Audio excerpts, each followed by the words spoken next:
Good evening, I'm Andrew Chang. Adrienne is away. Tonight, we invite Justin Trudeau to go face-to-face with Canadian voters and Rosie. Slower. Your budget was passed, your throne speech went ahead. Yeah, but the conversion therapy wasn't banned. You put that on the table at the last minute. Yeah, we did not. We've been working on it for many, many months. Took a while. You know that. Took a while. Yeah. More of our exclusive interviews with federal party leaders. Also tonight, the pandemic's assault on the front line. It just broke my heart, and it was the inhumane conditions that we left patients in. Personal stories from nurses bearing the brunt. Meanwhile, across Canada, protesters target hospitals. This kind of harassment and intimidation is really repugnant. And the children are back in school, so is COVID-19. I can't overthink it, it just gets too frustrating. What's happening to keep them safe? This is The National. 1 week from tonight, the polls will close and Canadians will have chosen their next government. Now, many of you may still be unsure where you stand. So to help you decide over the next few days, we are bringing party leaders face to face with voters just like you. We began last night with Conservative leader Arsenault. Tonight, the man he hopes to replace. Justin Trudeau was likely hoping to lead a new majority government, but 30 days into the campaign, it is anyone's guess how things will turn out. It should always be hard to convince Canadians that you're the right person to lead them, because this is a really important job in an amazing country with huge challenges. Tonight, we are dedicating most of our program to 4 undecided voters who will question him about his policies and promises. Chief Political Correspondent Rosemary Barton will guide the discussion, and then she'll ask some questions as well. That is in about 20 minutes. Well, let's start with Canadian hospitals. The pandemic's 4th wave bearing down. COVID patients surged by hundreds in just the past week, the vast majority of them not fully vaccinated. But as doctors and nurses work day and night to save those lives, today, just outside, protesters in several cities gathered to call vaccine mandates tyrannical. Thomas Daigle tracks the protests and the response. This is medical tyranny! With neither popular opinion nor science on their side, anti-vaxxers came to be heard at a contentious location for a protest. This kind of harassment and intimidation at this particular place is really repugnant. They rallied outside hospitals like the Toronto General, some patients needing a police escort just to get by. They have the center here. Chris Masucci is being treated for a brain tumor. So it's a pretty major thing that I'm going through, and this definitely doesn't help. Sharing conspiracy theories and dubious claims. This is not a virus that affects the unvaccinated. Many here question the threat from COVID, though it's killed millions, and they doubt the safety of the vaccine, though it's been given to billions. This is keeping other people safe, is but it not? No, it depends on if you look outside the traditional Theresa Tam and her... If you look outside science, I guess. Well, outside their health experts. Organizers called for protests in all 10 provinces.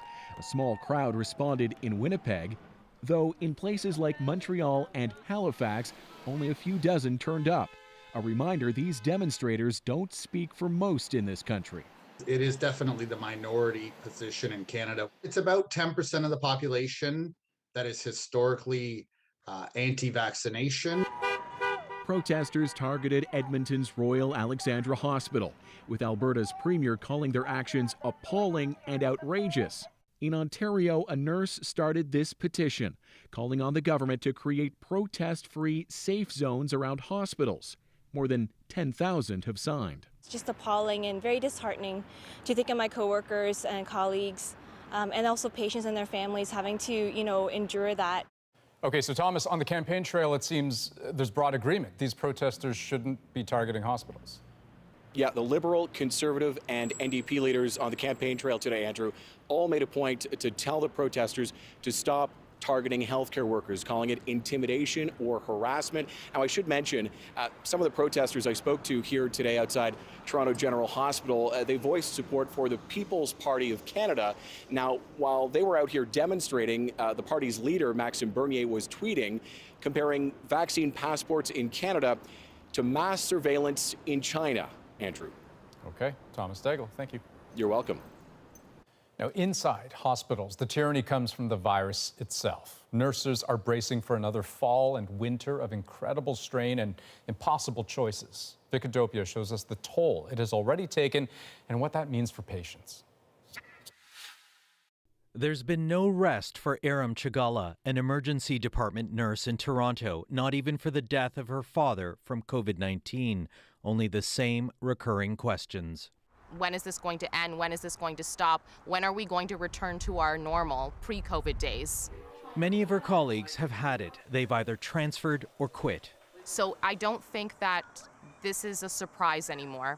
There's going to be a lot of burnout, exhaustion, and heavy turnover. After a decade on the front lines, this nurse quit. We're protecting her identity. Speaking out may affect her employment. It just broke my heart. And it was the inhumane conditions that we left patients in. At the height of the third wave, she says her hospital struggled to fill staff shortages and the quality of care suffered. There weren't enough people to do the CPR and give the medications needed to revive people, and it was very scary. It was very scary. What are the consequences of that? Death. Even before the pandemic, a national survey found 60% of nurses plan to leave their jobs within a year due to poor working conditions and exhaustion. During the pandemic, how many left is still unknown, but the front lines are suffering. Even when we have patients who are unvaccinated, who are in disbelief about the fact that they have COVID, it's the nurses that take the brunt of that, the verbal and sometimes physical abuse that comes from that frustration from the patient. Some continue to face those conditions. I usually tell myself one day at a time, because that's all we can do at this point. But I mean, I can't do it, when it comes down to it. Even if she's replaced, it means less experience on the front lines when it matters most. Vicadopia, CBC News, Toronto. BC is taking additional steps to curb the spread of COVID-19, announcing a vaccine mandate for all workers in healthcare facilities. This includes all workers, students, physicians, residents, contractors, and volunteers. The new order will come into effect on October 26th. Until now, only workers in long-term care facilities faced a vaccine mandate. The province also announced it will be providing a third shot to some 300,000 people who are immunocompromised. Well, the BC government says more than 2 million people have registered for a vaccine card system, which launched today. People 12 and up now have to show proof of immunization to enter most non-essential businesses. Brady Strachan looks at how today's rollout went. Hi there. At businesses across British Columbia, this is the new normal. Perfect. Do you have some ID with that? Proof of vaccination is now required for everything from restaurants and gyms to theaters and concerts. For many customers, it's as simple as showing their vaccine card saved to their smartphone. Yeah, we're 2 hours in, so it's so far pretty good. We've had only one upset person so far. This business owner says he's a bit nervous about policing it. And I've got, some younger staff that we working the door, and we put protocols in place to protect them. At the same time, it's about the aggressive nature that we hope we don't have to see. Not everybody is happy with the new measures. Protesters here in Kelowna have added the vaccine card to the list of health orders they are against. Several dozen people are rallying in front of the health authority. Researchers say protesters like these are in the minority. I expect that the BC vaccine card will be relatively well accepted.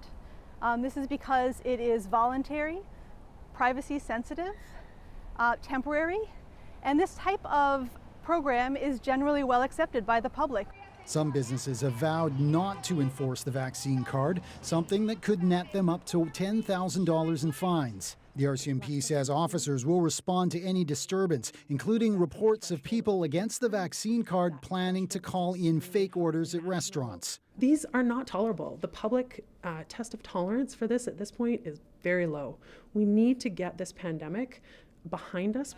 That's something customers at this Kelowna restaurant are eager to do.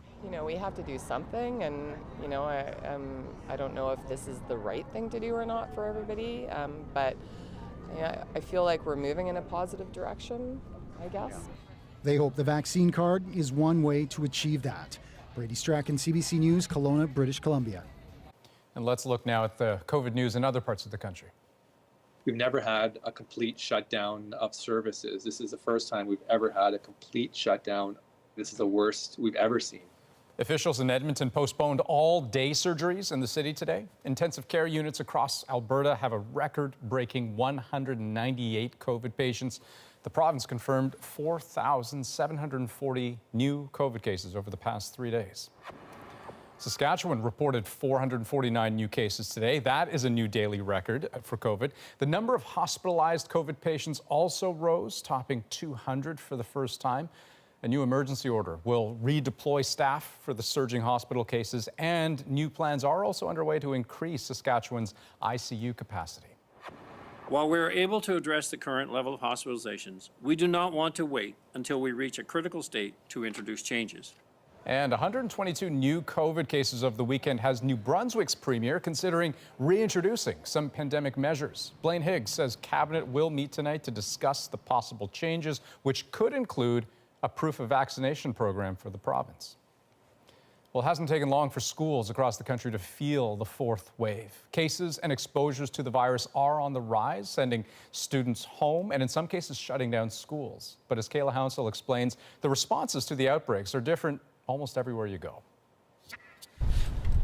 Derek Power and his kids are trying to make the best of a bad situation. All schools in the Charlottetown area are closed due to an outbreak of COVID-19. I can't overthink it. It just gets too frustrating. There are only actually cases at 2 schools, but PEI is moving hard and fast. The province is also considering mandatory vaccination or routine testing for teachers who can't or won't get vaccinated, although 90% of school staff on the island already are. However, it is not 100% and it is not high enough for me to be comfortable. New Brunswick has detected positive COVID cases in 11 schools across the province. Effective tomorrow, students of all ages in all schools across New Brunswick must wear a mask in school and while on school buses. But Nova Scotia is planning to take the masks off on Monday. The province's pediatric advisory group is advising otherwise. Keep them on for now. Let's be smart about it. It's up to you now as individuals. Protect yourself, your families, your learning. Yellowknife Public Health closed schools tonight because it is not able to keep up with testing and contact tracing. But in Windsor, Ontario, where hundreds of students have already been dismissed, the acting medical officer of health wants to keep schools open. Quebec is implementing rapid testing, which this expert calls a good first step. But unfortunately, it's a single step and it's a slow step. And this is a race. This is not a walk. So the fact that it's being implemented in some schools and the fact that there are very few details on how it's going to be implemented leaves us still with some question marks. Back on the island, this dad has had to take 2 days off work without pay because his kids are out of school. You have to rearrange your whole life to accommodate for children, for sure, and it just puts everybody in an unwanted situation, I guess. An unwanted situation everyone hopes won't get worse. Kayla Hounsell, CBC News, Halifax. Well, a new report from a major medical journal says for most of us, booster shots are not necessary right now. Scientists writing in The Lancet concluded that vaccines remain highly effective against severe disease and hospitalization. And they say while protection against mild disease may go down over time, the shots will still prevent you from getting seriously ill. So far, health officials in Canada are only recommending 3rd doses for certain immunocompromised people. Okay, here's some of the other stories we're following tonight on The National. The community of Amherst, Nova Scotia, is mourning the tragic deaths of a family of 6 today. A fire tore through their travel trailer last night. The RCMP says it happened on a road in a nearby community. The cause of the fire under investigation, but officials say it does not appear to be suspicious. Apple has issued an urgent new security update after Toronto-based Citizen Lab found a vulnerability that could allow hackers to infect the company's devices without the user clicking on any links. Researchers say the flaw allowed the use of a so-called zero-click method to download spyware onto the phone of a Saudi activist. Okay, turning to the federal election campaign now. And as we said earlier, just a week to go in a tight race. Our latest poll tracker shows the Liberals leading the Conservatives by less than 1 percentage point. The NDP in 3rd, and the People's Party, the Bloc, and the Greens all further back. Voter participation, meanwhile, has been high so far. Elections Canada says 1.3 million Canadians voted on Friday, the first day of advanced polls, and Saturday's count surpassed the 970,000 early votes cast on day 2 of the 2019 election. Now, most voters will not be marking their ballots until next Monday, so the battle for hearts and minds very much continues. Our reporters are traveling with the leaders on the campaign, where today there was a shift in tone. We're going to start with Ashley Burke, who's with the Liberal Party leader. In the final days of a tight race, Justin Trudeau sharpening his attack against his main opponent, zeroing in on Conservative Arsenault Toole. He wants to see communities get assault weapons back amongst them, back across the country. That doesn't make sense, but it only makes sense because he's in the pocket of the gun lobby. He's giving in to his anti-vax fringe elements in his caucus. Trudeau said his attacks were just about policy because Canadians have a stark choice to make. But in an answer to my question today, he wouldn't speculate on election outcomes, and if anything less than a majority would be a failure for him. I'm Hannah Thibodeau with Conservative leader Arsenault Toole at his virtual studio in Ottawa. O'Toole came out swinging today with very pointed, direct, personal attacks against Liberal leader Justin Trudeau. When Mr. Trudeau was partying, and we've all seen the photos, I was doing search and rescue missions in the military. Every Canadian has met a Justin Trudeau in their lives.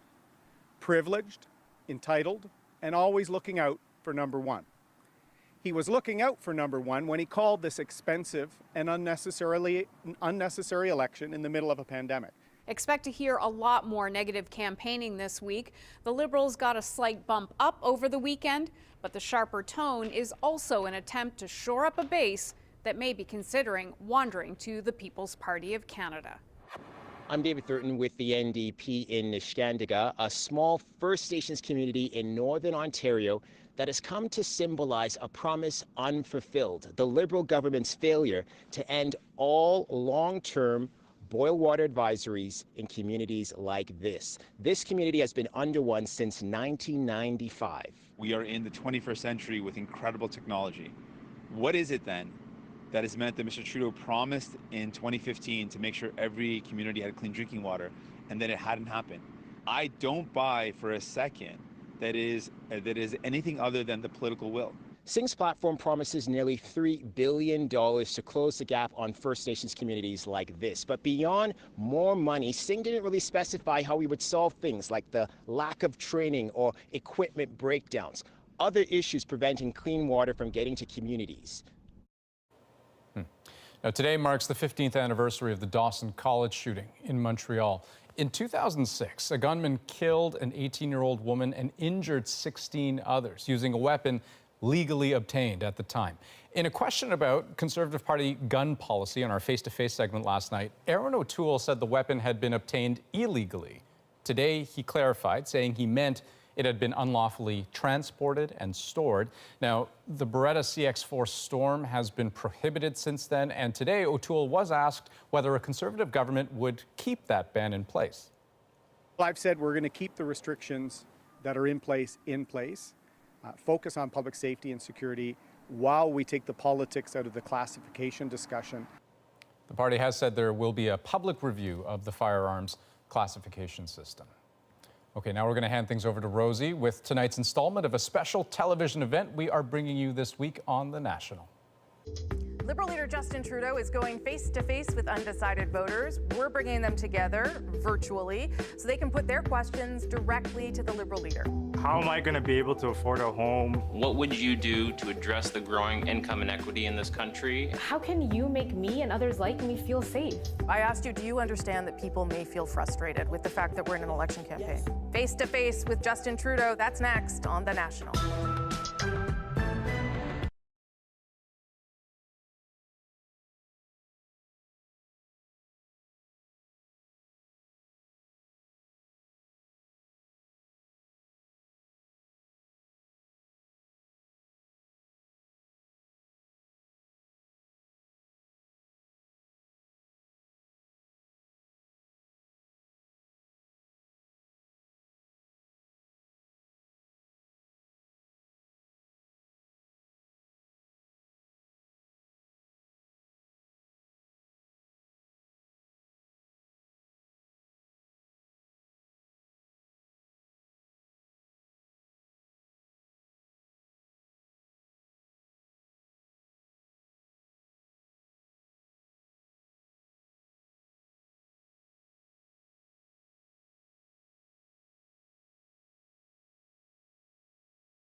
Welcome to Face with the Federal Leaders. I'm Rosemary Barton here in the National Studio in Toronto. Just 1 week left in the election campaign. So this week, we've got each of the leaders of the major national federal parties to sit down with us. And then, as we should, we're handing things over to you. We've invited 4 undecided voters to put their questions to one of the leaders. And after their questions, I might have a couple of my own. But really, this time belongs to them, to the voters. Last night, we heard from Erin O'Toole. And tonight, Liberal leader Justin Trudeau joins us. Hello, good of you to make the time. We appreciate it. Thank you, Rosie. We asked each of our voters to send us a quick video to introduce themselves. So let's meet the first one. Hi, my name is Ahmed Hassan. I'm a renewable energy contractor and entrepreneur living in Edmonton, Alberta. I'm a diehard Raptors fan and technology enthusiast. In my free time, I enjoy reading, watching documentaries, and spending time with my family. I'm an undecided voter this election because none of the party's platforms fully resonate with me. This election, the issues on my mind are the economy post-COVID-19, personal health freedoms, and the rising division within Canada. Okay, Ahmed, over to you. My question to you, Prime Minister, is the cost of goods and services has increased while our purchasing power has decreased. What are you going to do to get the economy back on track? First thing is getting done with COVID. We have to get through that. So first of all, how we're going to get young people going again, help for you to buy your first home with money for housing, protection for your rights. We're going to move forward on things like post-secondary education supports. We also need to move forward on things like childcare. As you look towards having a family, childcare costs are way too expensive across the country. We're going to get those down to $10 a day. All those things are not just good to support families for the right reasons. They're also how you make sure you're growing the economy in the right way. What we were able to do in the first years was reduce poverty by 1 million people.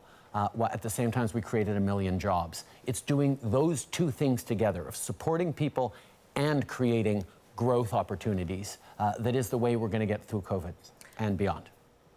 Ahmed, do you have anything else, or shall I give it a go? You can give it a go, Rose. Okay, we'll come back. I'm going to start on the labor shortage, because there is a labor shortage in different sectors across the country. The CRB that was put in place to support people through the pandemic, obviously, it won't stop until the end, close to the end of October. Does it make sense to use borrowed money both to pay people not to work and to compensate employers to get people to work?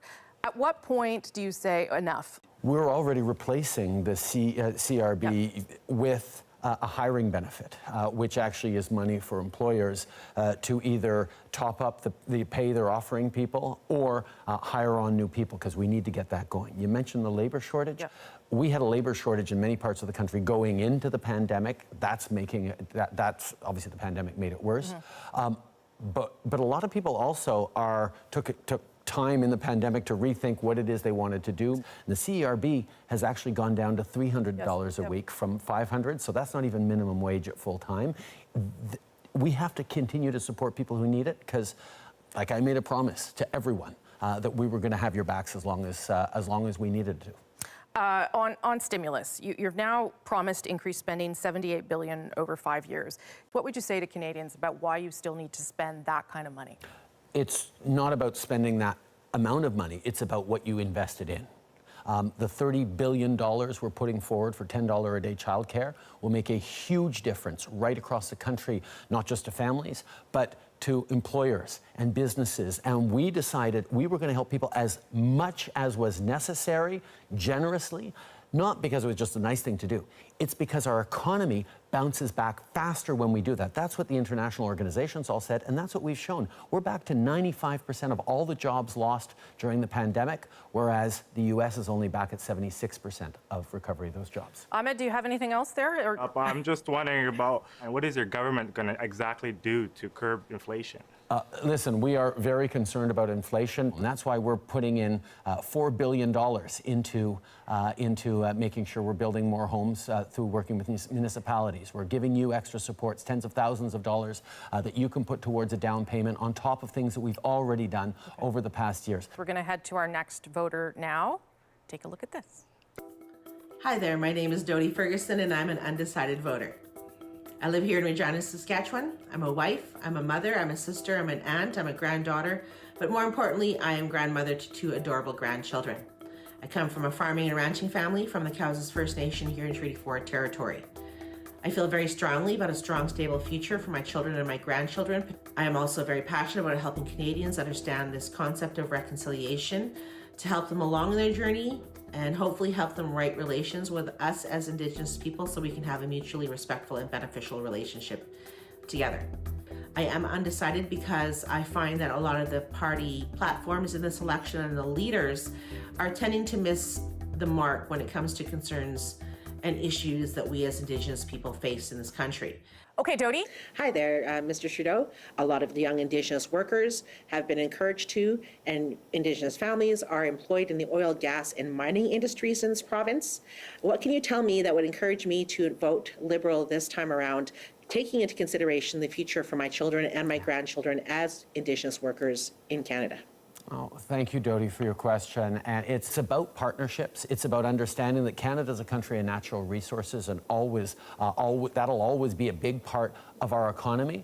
But there's ways we can do it, things we can invest in, partnerships we can build that are sort of longer in the stewardship. One of the things we're putting forward in this election is a $2 billion fund for communities in Saskatchewan, Alberta, and Newfoundland to help transform, to help look at what the next opportunities are beyond oil and gas, because even the big oil and gas companies have recognized they have to hit net zero by 2050 as well. We're going to help them by putting a cap on the emissions that sector can put out and start to decrease it with them.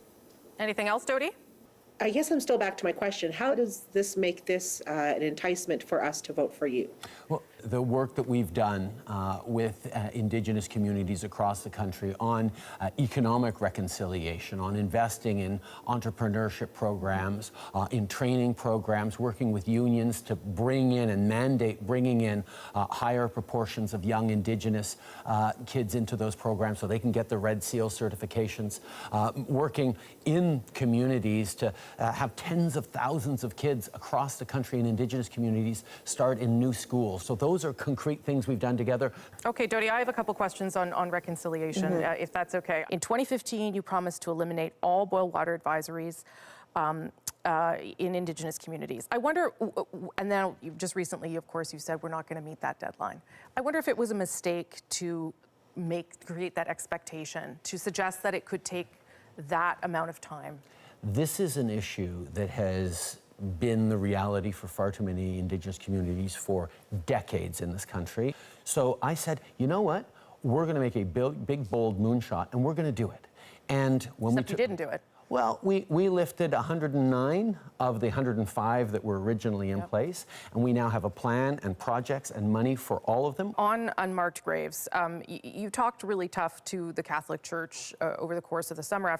You have yet, though, or any government has yet to get them to pony up the money for the settlement, $25 million that was supposed to be part of the Indian residential school settlement. So why should Canadians, Indigenous people, believe that you're going to get the Church to act differently? I went to see the Pope and asked him personally and directly to please step up on this and come and make the apology in person. And as a Catholic, I'm kind of embarrassed that my church has continued to not do what I think is part of the core of the faith, which is reconciliation, forgiveness, atonement, those sorts of things.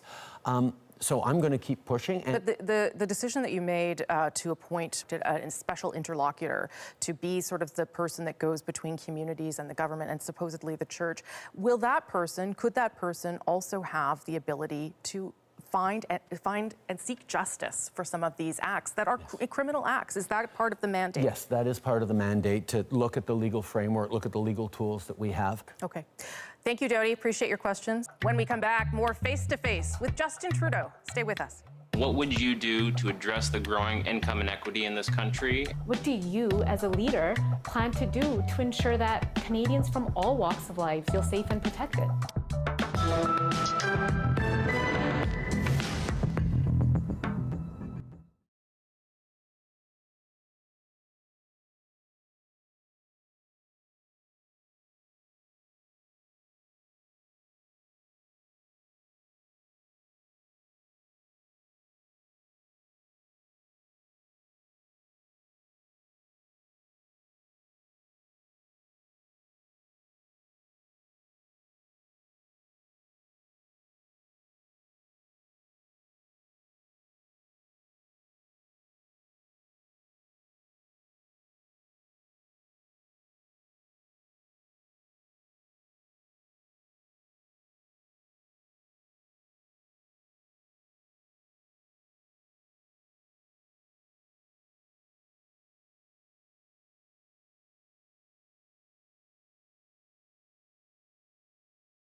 off the pandemic and some people who are struggling to get out of it.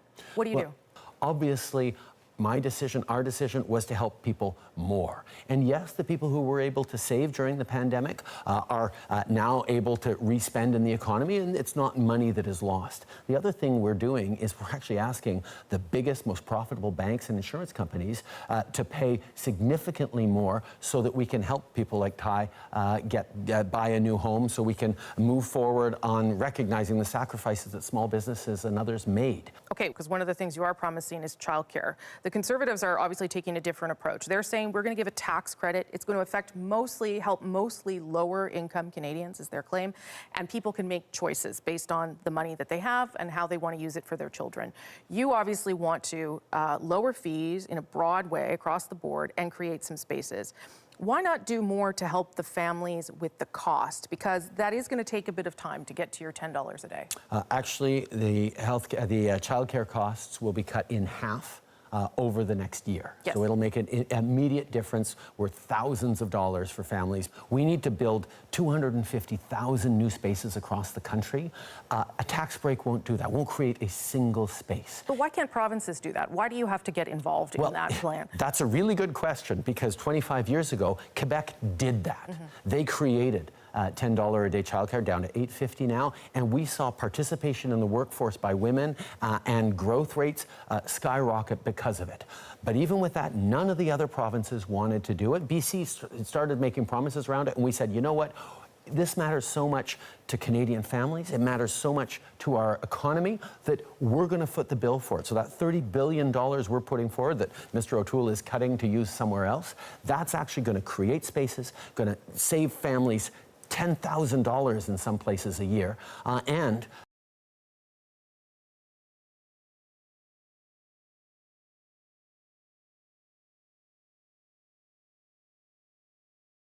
I can expect from your government to really, counter what I see as growing hate crimes and incidents in Canada.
This election, make your vote count for you, your family, your community, and all of Canada.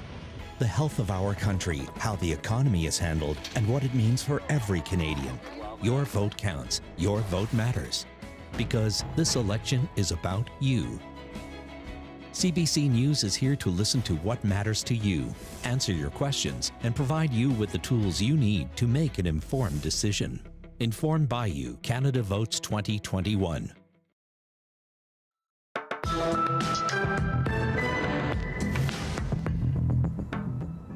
Welcome back to Face to Face. Let's get to our next questioner now. Hi everyone, my name is Pooja Begri and I'm from Toronto, Ontario. I recently just completed my PhD from McMaster University, specializing in immunology, and I currently work in the health research sector. Born and raised in the east end of the city, I was really fortunate to grow up in a very diverse neighborhood, and I think that really fueled my passion for traveling and learning about new cultures. As a first-generation Canadian, I feel really lucky that my parents decided to settle down in such a multicultural city such as Toronto when they immigrated from India in the 1980s. I've always been proud to be Canadian, and I've never taken for granted the freedoms and privileges that come with living in such a great country. However, a recent incident I faced at the local grocery store, along with the rise of hate crime that we hear in the news almost every day, has really made me question how inclusive we truly are as a society. Okay, Pooja, over to you. Hi, thank you. And Mr. Trudeau, thank you for speaking with us. So what I want to know is, what do you, as a leader, plan to do to ensure that Canadians from all walks of life feel safe and protected? Thank you, Pooja. We need to stand even stronger against intolerance and hate. Part of that is making sure that weapons designed to kill the largest number of people as possible, as quickly as possible, remain banned, which is something that inexplicably the Conservatives want to go back on. But the other piece of it is online hate, where, yes, freedom of speech is going to be really important to continue to protect always, but not freedom to hate. And freedom to incite to violence. And a lot of it is partnership with grassroots community organizations in various communities to be able to actually keep themselves safe, but also reach out to their neighbors. But I want to hear more about what policies I can expect from your government to really, counter what I see as growing hate crimes and incidents in Canada. We have put far-right terrorist organizations on Canada's terrorist list, white supremacy organizations. We are taking significant steps to counter the rise of white supremacy and extremism. Within 100 days, we will be moving forward with putting forward legislation on online harms and cracking down on hate speech. We're continuing to invest in community safety programs, which breaks my heart to do, but to protect mosques and synagogues and community centers. We continue to invest in more education, more community programs to bring people together rather than drive them apart. And we will always, and I will always, stand against intolerance and hatred wherever it is. It shouldn't be in Canada, and it is, and that's why we need to keep working on that. Last word to you there, Pooja. Yeah, and this goes into sort of the last question I really had for you based on what you've been saying, and just seeing some of the things that have been happening during your campaign stops. If someone like you could face such a barrage of anger, then what about regular folks like me? How vulnerable am I? So how can you make me and others like me feel safe? We need to make sure that we are unequivocal in standing up for the open, generous, free society that we are. And it's not a small, angry minority that is very loud and quite scary to a lot of people that is going to start to define the country we are. Okay, Pooja, I'm going to follow up. You did on that first day that you encountered, a sort of threatening group of people. You weren't so compassionate in the days following. Does that not fuel what those people are doing? And are you not worried that you are missing an opportunity to educate them? First of all, I will not meet anger with anger. I will try to be compassionate. But I am going to stand continually strong for the almost 80% of Canadians who did the right thing, who were able to get themselves vaccinated, and those others who are putting them at risk.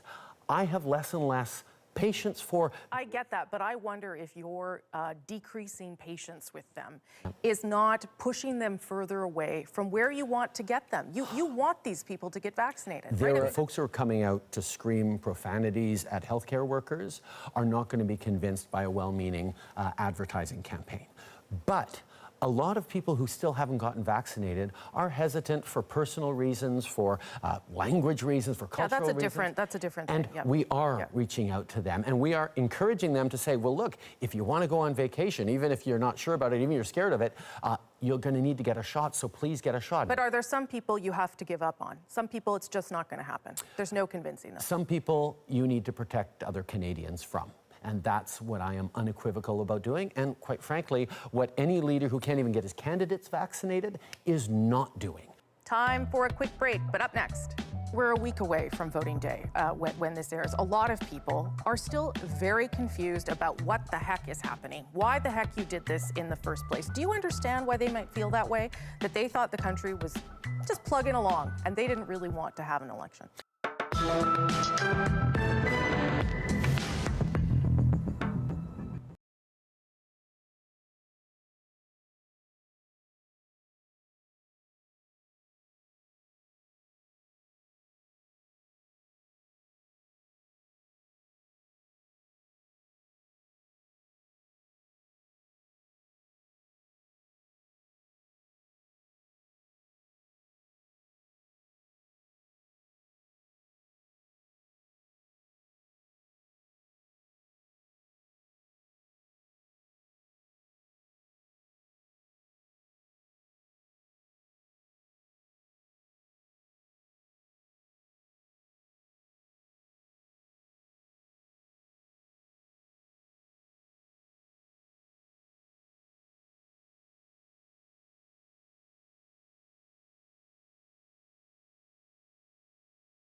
I'm Jamie Poisson. Join me for CBC's daily news podcast, Front Burner. Every weekday, Front Burner takes you deep into the stories shaping Canada and the world. Subscribe wherever you get your podcasts.